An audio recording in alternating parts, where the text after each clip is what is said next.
to another Book of the Month video. This month we are joined by Cleo from Red Willow Chemical, and we are reviewing Delivering Happiness by Tony Hsieh.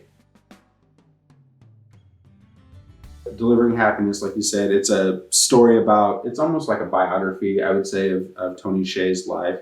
He started a few businesses, most notoriously Zappos, and he kind of goes through the experience of, his first business he had was Link Exchange, and he was going through how the culture of the business kind of changed from the start to when he finally sold it. And then he kind of vowed that he didn't want that culture to continue in his future endeavors. So when he started Zappos, he really kind of focused on the customer experience and, hiring the right people. The thing I loved about the book in the beginning, it talks about his experience as a child.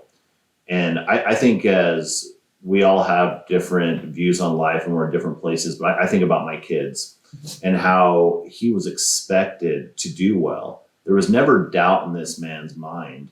And I think his parents did a good job of believing in him. He actually, maybe they pushed him a little bit too hard because he felt like he had to go to Harvard or Brown, but there was never a doubt. He always knew he could do what he wanted to do. And I think that's the biggest issue we have as people is we have self-doubt and we actually sabotage ourselves. So that's something I really liked in the beginning of the book. I really got out of it the amount of risk he was willing to take. Starting off where he quit the cushy job at Oracle, doing basically nothing for really good money, and then starting a company and then changed that. And they were doing okay, but it wasn't what he wanted to do. Changed that, founded Link Exchange. And then just throughout the book was risking basically everything. Just, he could have settled at any point and never did. Mm-hmm. But he just kind of found his way, because I think his parents really wanted him to be the professional. And no, that's not really for me. He had that entrepreneurial feeling, and I really identified with that. That he just kind of went against the grain because he had his own drum to march to, and wasn't afraid to try stuff, not afraid to fail.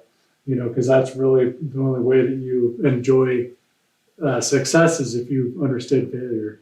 Well, he's definitely an extraordinary person. I think he's very similar, though, when you look at when he first started in business, he wanted to make money. He thought money would buy him freedom, would buy him happiness. And as he, grew as an adult and aged, he realized that's not what happiness is. It's not money. Mm-hmm. It's fulfillment. It's finding a passion. And so it's definitely great to see how he's just like all of us. I'm sure as we were young men, we wanted money. We thought that bought all of it. And I know for myself, money is not what I strive for. And I like that about him. I could identify with him in a lot of ways because of that. Yeah, he actually talked about with Zappos, they would pay people money to quit when they were starting the training period. And that's to weed out, like you're saying, weed out those who value money over culture, over relationships, over their purpose, their future. And it's a really neat way to, weed out those. Money's nice, but it's really a hollow shell, when you consider that, and I kind of explain that to my guys here quite regularly that, we spend more time here than we do at home. When we go home, we go and eat, and we spend most of that time sleeping. Mm-hmm. So really, unless we have a good family style culture, then, really your life's no fun, because you don't necessarily like who or what you're doing. Before we jump really into culture, which is one of the biggest parts of the book, I did want to kind of talk about his view of business in general. And one of the quotes that really stood out to me was never outsource your core competency. Right. And they had that a few times where they went to go do a warehouse and some third party was going to do shipping for them. Well, their Zappos themselves started as drop shipping. Mm-hmm. So they were relying on vendors to actually deliver for their customers. And then they were going to start carrying stock themselves so they could get more brands and different stuff. And then the third party vendor overpromised and underdelivered. Mm-hmm. So they realized themselves, well, we have to do this ourselves. Mm-hmm. So from the call center all the way to fulfillment to the customer, everything was done by them. And a lot of times it's a trap for businesses to want to take a shortcut and have someone else do the work and they realize the value of doing it themselves. Yeah, and I think I identified with that because I don't know how many times that we learned in the last couple of years. We've tried to outsource some stuff just because we didn't have enough people at the time. And it really bit us in the butt. And I think that was, just kind of driving that message home. Anything in your world of business where you can relate to that?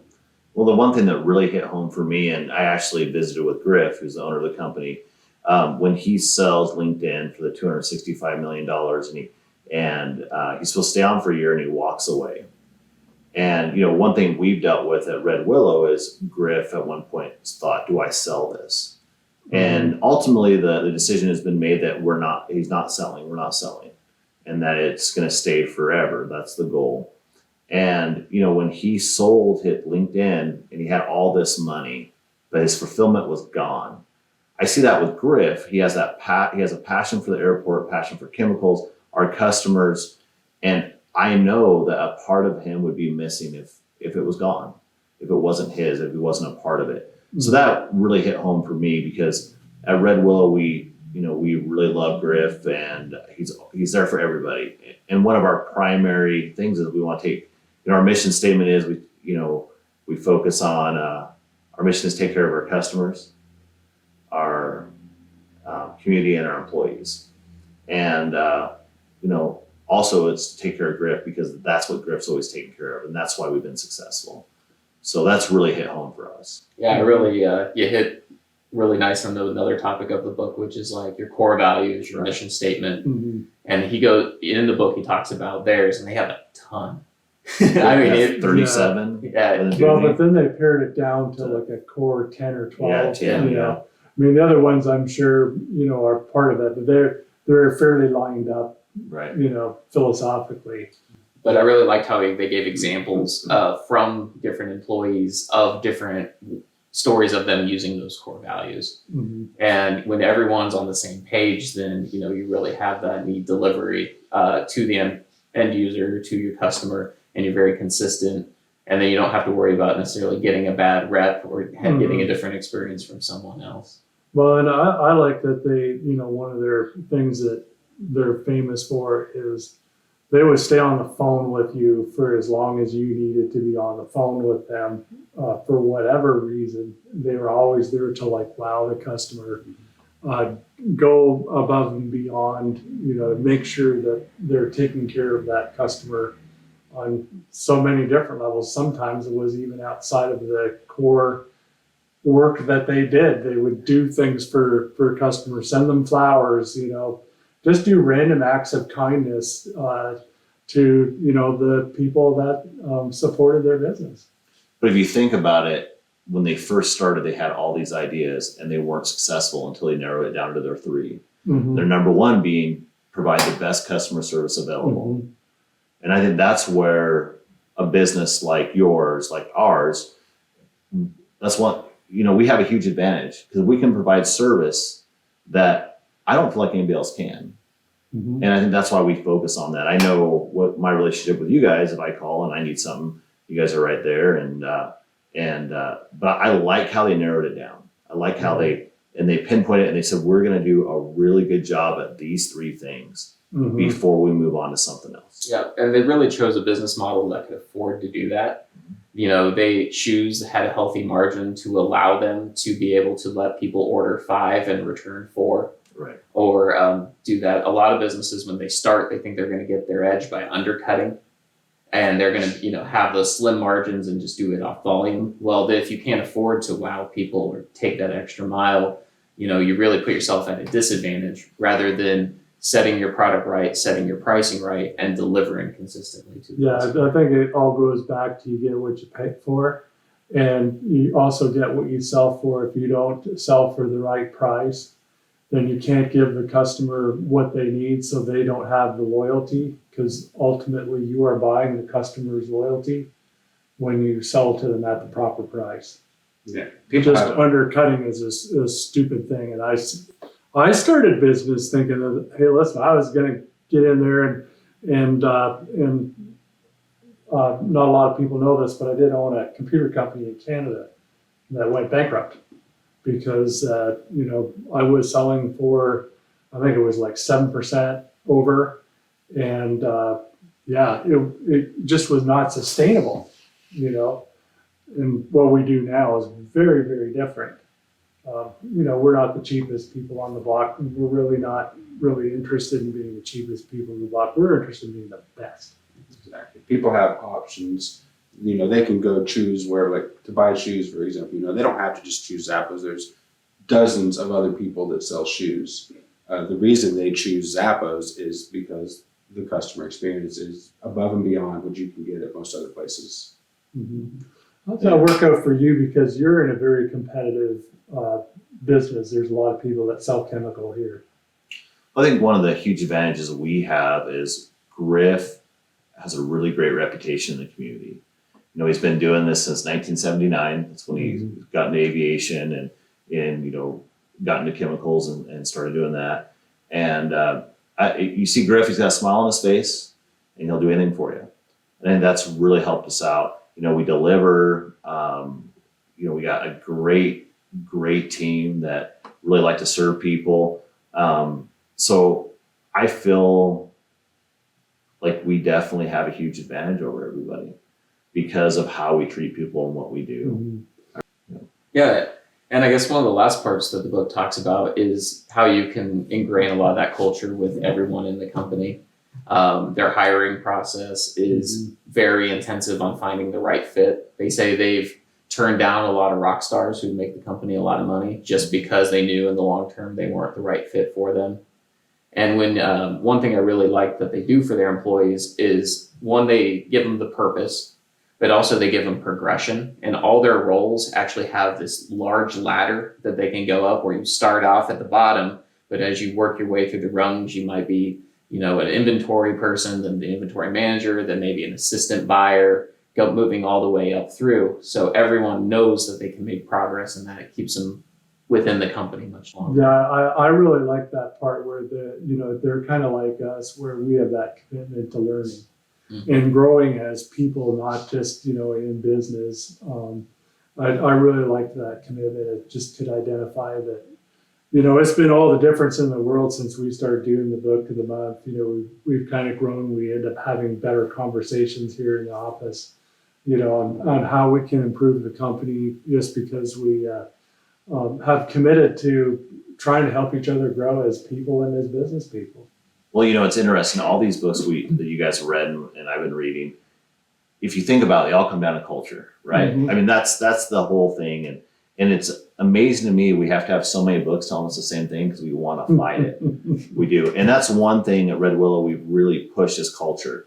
We've made some changes that were hard, but I mean, we are definitely seeing some major changes, but creating a culture is not hard. We're taught this as children to do the right thing, to be honest, not steal, and treat people well, and allow people to be who they are. And in society, I think a lot of people feel like they can't be who they are. And that's what's great about this book. I mean, there's some crazy stuff in it. He talks about people seeing karaoke. I mean, I come in, I see you guys singing karaoke. It's going to be kind of weird for me, but how do you argue with it when they're successful? It's great. I mean, the one thing I challenge anybody in life, if your culture is not great, if it's not where you want to be, you change it or you get out of it. That's what it comes down to. We only have one life to live. Yep. And that's the one thing he figured out really quickly, is that culture was everything to him. And why did he stay with Zappos when it was almost bankrupt? It was because of the culture, the people. That's what it was. All right. I guess to wrap this up, if we all want to say our key takeaway from the book, Keith, why don't you start with? Yeah, I'm going to kind of build off what Greg was talking about, the growth.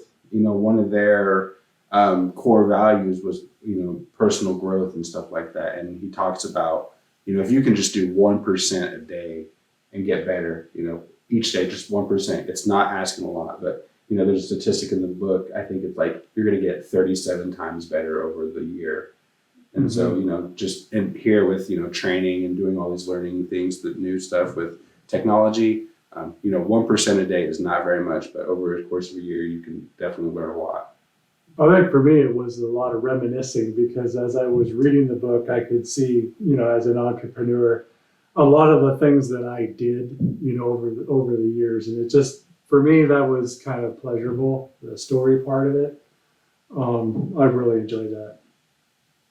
The one thing I really liked is, he talked about how having your phone number available is so important. After I went through the book, that's the first thing we changed today. We said, the phone number is going to be right on the front. We want it to be the easiest thing to find, because our slogan is growing relationships one crop at a time. And we forget that each individual relationship is so important. And I think that's where you come up with that 1%. As he said, he goes, I'm a math geek.